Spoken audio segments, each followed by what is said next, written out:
హరే కృష్ణ. శ్రీల ప్రభుపాదుకి జై. ఈరోజు జయ ఏకాదశి వ్రత కథను తెలుసుకుందాం. హరే కృష్ణ హరే కృష్ణ కృష్ణ కృష్ణ హరే హరే, హరే రామ రామ రామ హరే హరే.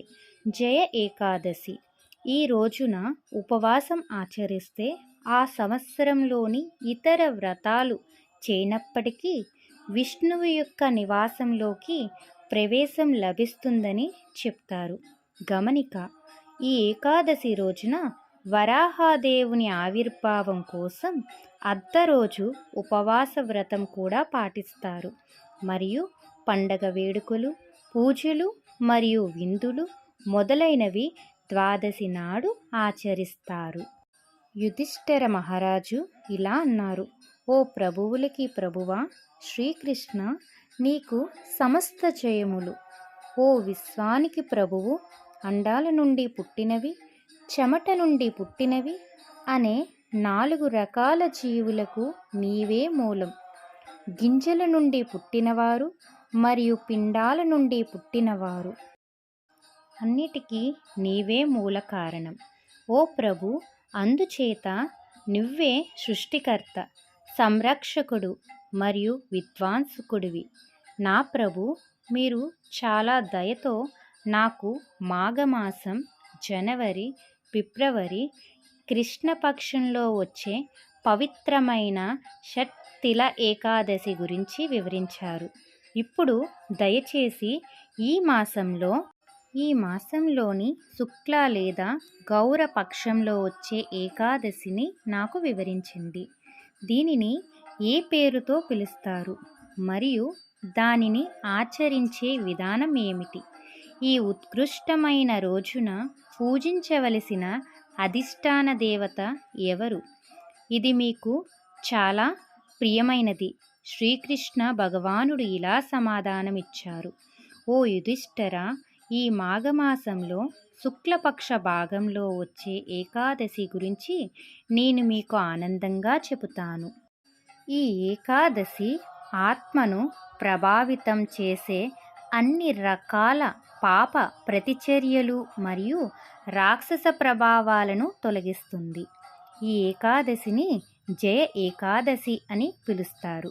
మరియు ఈ పవిత్రమైన రోజున ఉపవాసం పాటించే అదృష్టవంతులు భూతాల యొక్క గొప్ప భారం నుండి విముక్తి పొందుతారు. కాబట్టి దీనికంటే ఉత్తమమైన ఏకాదశి మరొకటి లేదు. ఎందుకంటే ఇది నిజంగా జననం మరియు మరణం నుండి ముక్తినిస్తుంది. ఇది చాలా శ్రద్ధగా పాటించాలి. కాబట్టి మీరు నా మాటను చాలా శ్రద్ధగా వినండి. ఓ పాండవ, ఈ ఏకాదశికి సంబంధించి ఒక అద్భుతమైన చారిత్రాత్మక ఘట్టాన్ని నేను వివరిస్తున్నాను. ఇది నేను ఇప్పటికే పద్మపురాణంలో చెప్పాను. చాలా కాలం క్రితం స్వర్గలోకంలో ఇంద్రుడు తన దివ్య రాజ్యాన్ని చాలా చక్కగా పరిపాలించాడు. అక్కడ నివసించే దేవతలందరూ చాలా సంతోషంగా మరియు సంతృప్తిగా ఉన్నారు. పారిజాత పుష్పాలతో అందంగా అలంకరించబడిన నందున వనంలో ఇంద్రుడు తనకు నచ్చినప్పుడల్లా అమృతం సేవించి 5 కోట్ల దివ్య అప్సరసుల సేవను అనుభవించాడు. కన్యలు, అప్సరసులు అతని ఆనందం కోసం పారవస్యంలో నృత్యం చేశారు. పుష్పదంత సారథ్యంలో ఎందరో గాయకులు మధురమైన స్వరాలతో ఆలపించారు. ఇంద్రుని ప్రధాన సంగీత విద్వాంసుడు చిత్రసేనుడు, అతని భార్య మాలిని మరియు అతని అందమైన కుమారుడు మాల్యవంతో కలిసి అక్కడ ఉన్నాడు. పుష్పవతి అనే అప్సరస మాల్యవన్ పట్ల చాలా ఆకర్షితురాలయ్యింది. నిజానికి మన్మధుడిని పదునైన బాణాలు ఆమె హృదయంలోకి గుచ్చుకున్నాయి. ఆమె అందమైన శరీరం మరియు ఛాయతో పాటు ఆమె కనుబొమ్మల మంత్రముగ్ధమైన కదలికలు మాల్యవన్ని ఆకర్షించాయి. ఓ రాజా, నేను పుష్పవతి యొక్క అద్భుతమైన అందాన్ని వర్ణిస్తున్నప్పుడు వినండి. చక్కటి పట్టుపాము వంటి మనిషిని కౌగలించుకునే సాటిలేని మనోహరమైన బాహువులు ఆమెకు ఉన్నవి. ఆమె ముఖం చంద్రుణ్ణి పోలి ఉంటుంది. ఆమె కమలం కళ్ళు దాదాపు ఆమె మనోహరమైన చెవులకు చేరుకున్నాయి. అద్భుతమైన మరియు ఖరీదైన చెవిరింగులతో ఆమె సన్నని అలంకారమైన మెడ 3 గీతలు కలిగి శంఖంలాగా ఉంది. ఆమె నడుము చాలా సన్నంగా పిడికిలి పరిమాణంలో ఉంది. ఆమె నడుము వెడల్పుగా ఉంది మరియు ఆమె తొడలు అరటి చెట్లు కొమ్మల వంటివి. ఆమె సహజంగా అందమైన లక్షణాలు, అందమైన ఆభరణాలు మరియు వస్త్రాలతో అనుబంధించబడ్డాయి. ఆమె యవ్వనానికి ప్రాధాన్యతనిస్తూ ఆమె స్తనాలు బాగా పెరిగాయి మరియు ఆమె పాదాలను చూడడం అంటే కొత్తగా పెరిగిన ఎర్ర కమలాలను చూడటం.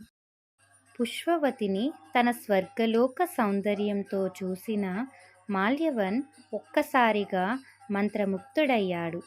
వారు ఇతర కళాకారులతో పాటలు పాడుతూ నృత్యం చేస్తూ ఇంద్రుడిని ప్రసన్నం చేసుకోవడానికి వచ్చారు. కానీ వారు ఒకరినొకరు ఎంతగానో ఆకర్షితులై మన్మధుని బాణాల ద్వారా హృదయాన్ని గుచ్చుకున్నారు. కాబట్టి వారు స్వర్గపు రాజు మరియు యజమాని ముందు సరిగ్గా పాడలేదు లేదా నృత్యం చేయలేకపోయారు. వారి ఉచ్చారణ తప్పు మరియు వారి లయ అజాగ్రత్తగా ఉంది. ఇంద్రుడు దోషాల మూలాన్ని ఒక్కసారిగా అర్థం చేసుకున్నాడు. సంగీత ప్రదర్శనలో ఏర్పడిన అపశృతి పట్ల మనస్తాపానికి గురై, పనికిరాని మూర్ఖుల్లారా, మీరు ఒకరిపై మరొకరు వ్యామోహంలో మునిగిపోయి నా కోసం పాడినట్లు నటిస్తారా? మీరు నన్ను వెక్కిరిస్తున్నారు. మీరిద్దరూ ఇంక నుండి పిశాచులుగా బాధలు పడాలని నేను శపిస్తున్నాను. భార్యాభర్తలుగా భూమండలానికి వెళ్ళి మీ అపరాధాలకు ప్రతిఫలం పొందండి. ఈ కఠోరమైన మాటలతో మూగబోయిన మాల్యవన్ మరియు పుష్పవతి ఒక్కసారిగా బాధపడ్డారు మరియు స్వర్గరాజ్యంలోని అందమైన నందనవనంలో నుండి హిమాలయ శిఖరానికి పడిపోయారు. ఇంద్రుడు చేసిన ప్రభావవంతమైన శాపానికి వారి తెలివి చాలా క్షీణించింది. వారు తమ రుచి మరియు వాసనను కోల్పోయారు మరియు వారి స్పర్శ జ్ఞానాన్ని కూడా కోల్పోయారు. హిమాలయ మంచు మరియు మంచు వృత్యాలపై చాలా చల్లగా మరియు దయనీయంగా ఉంది. వారు నిద్రను కూడా ఆస్వాదించలేరు. అక్కడ ఆ కఠినమైన ఎత్తుల్లో మాల్యవన్ మరియు పుష్పవతి ఒక్క క్షణం నుండి మరొక క్షణం వరకు మరింత ఎక్కువగా బాధపడ్డారు. వారు ఒక గృహలో ఉన్నప్పటికీ హిమపాతం మరియు చలి కారణంగా వారి దంతాలు ఎడతెగకుండా కలకలలాడుతున్నాయి మరియు వారి భయం మరియు దిగ్భ్రాంతి కారణంగా వారి వెంట్రుకలు నిలిచిపోయాయి. మాల్యవన్ పుష్పవతితో ఇలా అన్నాడు: ఈ పిశాచ శరీరంలో ఈ అసాధ్యమైన వాతావరణంలో బాధపడవలసిందిగా మనమేమి అసహ్యకరమైన పాపాలు చేశాము? ఇది పూర్తిగా నరకప్రాయమే. నరకం చాలా భయంకరమైనది అయినప్పటికీ ఇక్కడ మనం అనుభవిస్తున్న బాధలు మరింత అసహ్యకరమైనవి. అందువలన పాపాలు చేయకూడదని స్పష్టంగా తెలుస్తుంది. అందుకే నిష్కళంకులైన ప్రేమికులు మంచు మరియు మంచులో తడపడ్డారు. అయితే వారి గొప్ప అదృష్టం ద్వారా ఆ రోజు సర్వ శుభప్రదమైన జయ ఏకాదశి, మాఘమాసంలోని శుక్లపక్షంలో వచ్చే ఏకాదశి.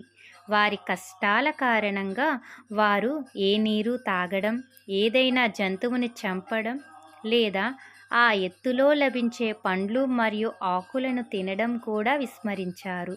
వారు తెలియకుండానే అన్ని ఆహారం నుండి పూర్తిగా ఉపవాసం చేసి ఏకాదశిని ఆచరించారు. బాధలో మునిగిపోయిన మాల్యవన్ మరియు పుష్పవతి ఒక పిప్పల్ చెట్టు కింద కుప్పకూలారు మరియు లేవడానికి కూడా ప్రయత్నించలేదు. ఆ సమయానికి సూర్యుడు అస్తమించాడు. రాత్రి పగటి కంటే చల్లగా మరియు దయనీయంగా ఉంది. వారి దంతాలు ఏకగ్రీవంగా కలకలలాడుతుండగా వారు శీతలమైన హిమపాతంలో వణుకుతున్నారు. మరియు వారు తిమ్మరి అయిన వారు వెచ్చగా ఉండడానికి ఆలింగనం చేసుకున్నారు. ఒకరి చేతుల్లో మరొకరు బంధించబడి వారు నిద్ర లేదా లైంగిక ఆనందాన్ని పొందలేరు. ఆ విధంగా వారు ఇంద్రుడి యొక్క శక్తివంతమైన శాపంతో రాత్రంతా బాధపడ్డారు. ఇప్పటికీ ఓ యుధిష్ఠిరా, వారు తెలియకుండా చేసిన ఉపవాసం యొక్క దయతో జయ ఏకాదశి రోజున ఆచరించి రాత్రంతా మేలుకొని ఉన్నందున వారు ధన్యులయ్యారు. దయచేసి మరుసటి రోజు ఏమి జరిగిందో వినండి. ద్వాదశి తెల్లవారుజామున మాల్యవన్ మరియు పుష్పవతి తమ రాక్షస రూపాలను విడిచిపెట్టి శోభాయమయమైన ఆభరణాలు మరియు అద్భుతమైన వస్త్రాలు ధరించి మరోసారి అందమైన స్వర్గవాసులుగా ఉన్నారు. ఇద్దరు ఆశ్చర్యంగా ఒకరినొకరు చూసుకున్నప్పుడు వారి కోసం ఒక ఖగోళ విమానం అక్కడికి చేరుకుంది. సంస్కరించబడిన దంపతులు అందమైన విమానంలోకి అడుగుపెట్టి అందరి శుభాకాంక్షలతో ఉల్లాసంగా నేరుగా స్వర్గలోకానికి వెళ్తుండగా ప్రజలు తమ స్తుతులు పాడారు. వెంటనే మాల్యవన్ మరియు పుష్పవతి ఇంద్రుని రాజధాని నగరమైన అమరావతికి చేరుకున్నారు. ఆపై వారు వెంటనే వారి ముందు వెళ్ళారు. ఇంద్రుడు అతనికి వారి హృదయపూర్వక నమస్కారాలు అర్పించారు. తన ఖగోళ రాజ్యానికి చాలా దిగువన రాక్షసులుగా బాధపడాలని శపించిన వెంటనే వారు రూపాంతరం చెందారని, వారి అసలు స్థితికి మరియు రూపాలకు పునరుద్ధరించబడడం చూసి ఇంద్రుడు ఆశ్చర్యపోయాడు. ఇంద్రదేవుడు వారిని అడిగాడు, నేను మిమ్మల్ని శపించిన తరువాత మీరు మీ పిశాచ శరీరాలను త్వరగా వదులుకోగలిగేలా మీరు ఏ అసాధారణమైన పుణ్యకార్యాలు చేశారు? నా ఎడతెగని శాపం నుండి నిన్ను విడిపించింది ఎవరు? మాల్యవన్ జవాబునిచ్చాడు, ఓ ప్రభు, భగవంతుడు శ్రీకృష్ణుని వాసుదేవ యొక్క అత్యంత దయతో మరియు జయ ఏకాదశి యొక్క శక్తివంతమైన ప్రభావంతో మేము పిశాచంగా మా బాధల నుండి విముక్తి పొందాము. నిజమే, భగవంతుడు విష్ణువుకు అత్యంత ప్రీతిపాత్రమైన రోజును ఆచరించడం ద్వారా తెలియకుండానే అజ్ఞాత సుకృతి ద్వారా కూడా ఆయనకు భక్తి శ్రద్ధలు చేశాము. కాబట్టి మేము సంతోషంగా పూర్వస్థితికి వచ్చాము. అప్పుడు ఇంద్రుడు ఇలా అన్నాడు, ఏకాదశిని ఆచరించడం ద్వారా మీరు సర్వోత్కృష్టుడైన శ్రీకేశవుడిని సేవించినందున మీరు నా చేత కూడా పూజింపబడతారు మరియు మీరు ఇప్పుడు పూర్తిగా పాపం నుండి శుద్ధి పొందినట్లు నేను చూడగలను. భగవంతుడు శ్రీహరి లేదా శివుడికి భక్తితో సేవ చేసేవారు నా చేత కూడా స్తుతింపదగినవాడు మరియు పూజానీయుడు అవుతాడు. ఇందులో ఎటువంటి సందేహం లేదు. ఇంద్రుడు మాల్యవన్ మరియు పుష్పవతికి ఒకరినొకరు ఆనందించడానికి మరియు వారిష్టానుసారంగా తన స్వర్గపు గ్రహంలో సంచరించడానికి స్వేచ్ఛనిచ్చాడు. అందుకే ఓ మహారాజా యుధిష్ఠిరా, భగవంతుడు హరి యొక్క పవిత్రమైన రోజున, ముఖ్యంగా ఈ జయ ఏకాదశి నాడు ఖచ్చితంగా ఉపవాసం పాటించాలి. ఇది 2 సార్లు పుట్టిన బ్రాహ్మణుడిని కూడా చంపిన పాపం నుండి విముక్తి చేస్తుంది.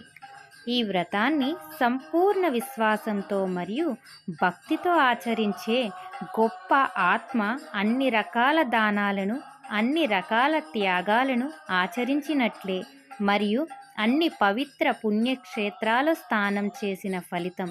జయ ఏకాదశి నాడు ఉపవాసం ఉండటం వలన వైకుంఠంలో నివాసించడానికి మరియు కోట్లాది యుగాల పట్ల అనంతమైన ఆనందాన్ని అనుభవించడానికి అర్హత లభిస్తుంది. నిజానికి ఎప్పటికీ ఆత్మ శాశ్వతమైనది. ఓ మహారాజా, శ్రీకృష్ణ భగవానుడు కొనసాగించాడు. జయ ఏకాదశి యొక్క ఈ అద్భుతమైన మహిమలను వినేవాడు లేదా చదివేవాడు కూడా అగ్నిస్తోమాగ్నియాగం చేయడం ద్వారా పొందిన పుణ్యఫలాన్ని సాధిస్తాడు. ఆ సమయంలో సామవేదంలోని శ్లోకాలు పఠిస్తారు. ఈ విధంగా భవిష్యత్ ఉత్తర పురాణం నుండి మాఘ శుక్ల ఏకాదశి లేదా జయ ఏకాదశి మహిమ వర్ణన ముగిస్తుంది. హరే కృష్ణ.